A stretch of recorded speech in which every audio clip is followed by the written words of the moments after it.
আসসালামু আলাইকুম রহমতুল্লাহ। সম্মানিত দর্শক শ্রোতামণ্ডলী, আজকে একটি বিষয় নিয়ে আপনাদের মাঝে কথা বলবো। বিষয়টি হচ্ছে আমাদের বাংলাদেশের যে সমস্ত পুলিশ ভাইয়ারা রয়েছে, সরকারি প্রশাসন লোকেরা যারা রয়েছে, তাদেরকে আমরা অত্যন্ত শ্রদ্ধা করি, তাদেরকে মহব্বত করি, তাদেরকে আমরা বন্ধু হিসাবে তাদেরকে আমরা গ্রহণ করি।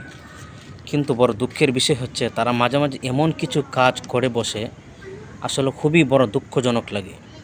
তাদেরকে আমরা এত শ্রদ্ধা করি, এত মহব্বত করি, এত ভালোবাসি, কিন্তু এমন সময়ের মধ্যে তারা এমন কিছু কাজ করে বসে, তারা মানুষের জীবন নিয়ে ছিনিমিনি খেলে।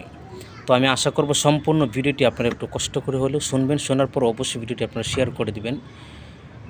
বরিশাল উজিরপুরের এক ভাই, উনি বাড়ির আঙ্গিনায় পাশে কিছু বন্ধুবান্ধব নিয়ে সেখানে উনি লুডো খেলছিলেন অনলাইনে।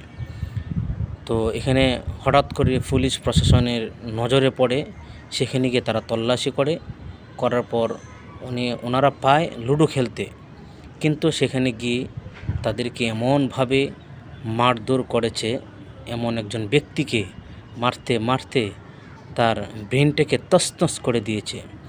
তার স্ত্রীকে চিনছে না, মাকে চিনছে না, বাবাকে চিনছে না, তার জীবনটাকে পুরো তছনছ বানিয়ে ফেলেছে।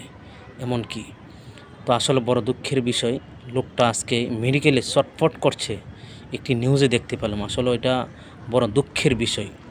কেন জানি আমাদের এই প্রশাসন ভাইয়ারা কেন জানি কাজগুলো করে, তাদেরকে 20,000 টাকা পর্যন্ত দেওয়া হয়েছে নাকি, বলা হয়েছে তারা যেন বলে জুয়া খেলার মতো তাকে পাওয়া গিয়েছে। কিন্তু না, উনি স্পষ্টভাবে উনি লুডো খেলেছেন।